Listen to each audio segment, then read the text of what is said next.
can you just dive deeper into understanding unconsciousness and like what isn't necessarily just like commonly understood? Yeah. So the typical framing around consciousness, which I should try to define, and I can't define it because it's not physical, but I'm going to try.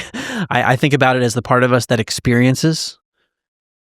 So if I say to you, I'm having a conversation with you, Tim, that I-ness, that sense of being is what I mean by consciousness. And the conventional perspective, which I learned about in the psychology department at Princeton, is that consciousness is merely something that emerges out of our brain. There's a lot of chemical and electrical activity inside the structure in our skull, and we can measure all that stuff, and it's because of that activity that we are conscious. Another way to say it is that consciousness is an epiphenomenon of brain activity. It emerges, an emergent property. Now, this to your audience probably sounds very basic. Of course that's true, because if someone gets in a car accident and damages a part of the brain responsible for vision, and they have a change in their eyesight, we can say, look, you change this part of the brain, consciousness changes. You stimulate another part of the brain, the person's consciousness changes in another way.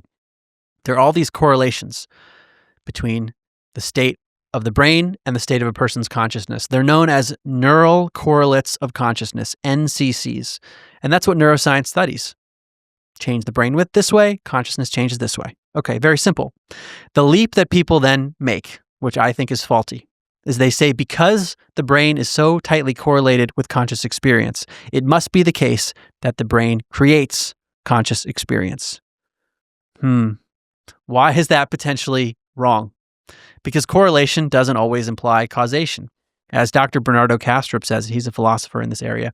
He says if you've got a lot of fires you have a lot of firefighters at the scene of a fire, and let's say you have a bigger fire and there are more firefighters that appear, do you conclude that the firefighters caused the fire? I mean, they're closely correlated. When there's a bigger fire, there's more firefighters.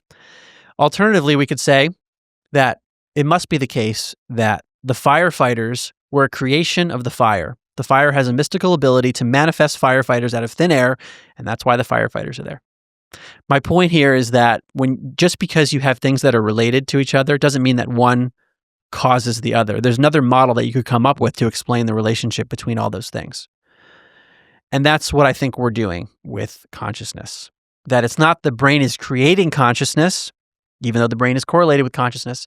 It might be that the brain is like an antenna receiver or a filtering mechanism or something that's getting in the way of a broader consciousness, and the brain limits what we perceive.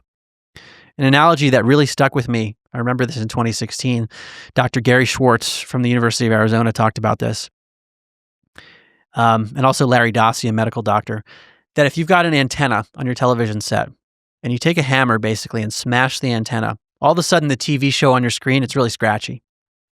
But it's not because the signal was damaged. The only thing that was damaged was the machinery that was receiving the signal. In the same way that if you have brain damage, the person's consciousness could be altered. But what if the signal is still there? The signal is the pure consciousness that is coming through the apparatus of your brain, and I would say it's even the full body system. Okay, because when you start to move in that direction, it gets really weird. What is a human being then? If we are a receiver, transmitter, filtering mechanisms of consciousness, is our body a vehicle or a vessel of some spiritual identity that we have forgotten about?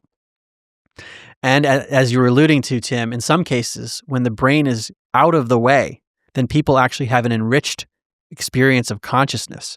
The way that I've described this is less brain, more consciousness, which is an anomaly. If you think the brain creates consciousness, you would think more brain, more consciousness. And Dr. Bernardo Kastrup has written about this in Scientific American. And so this is becoming a more popular idea where, for example, in a near-death experience state where a person has little or no brain functioning, they talk about life being realer than real. And then they're resuscitated on the operating table and they describe the things that they saw hovering over their body, and they got it right, meaning it's not a hallucination, from a vantage point outside their body. Crazy stuff. And they're saying it's realer than real, and they can see sometimes in omnidirectional 360-degree vision. So wait a second. More consciousness and enriched consciousness when the brain is barely functioning, we're sometimes completely off. Even if someone wants to make the argument that, yeah, when you're close to dying, the brain does have a little bit of spike of electricity, and sometimes people measure that. But is that little spike enough to explain a vision that's accurate from outside the body and the whole range of other things? So we have this paradox. And actually, Dr. Bruce Grayson from the University of Virginia said this to me in my podcast series, Where is My Mind? He said, Mark, we're left with this paradox that at a time when the brain isn't functioning, the mind is functioning better than ever. The brain isn't functioning, the mind is functioning better than ever. It's only a paradox, actually, if you believe in the view that the brain creates consciousness, known as materialism or scientific materialism. It's not a paradox at all if we say there is some spiritual reality that we are tapping into, and that's our true identity, and the body is getting in the way of that. It's showing us a limited sliver of a much broader reality.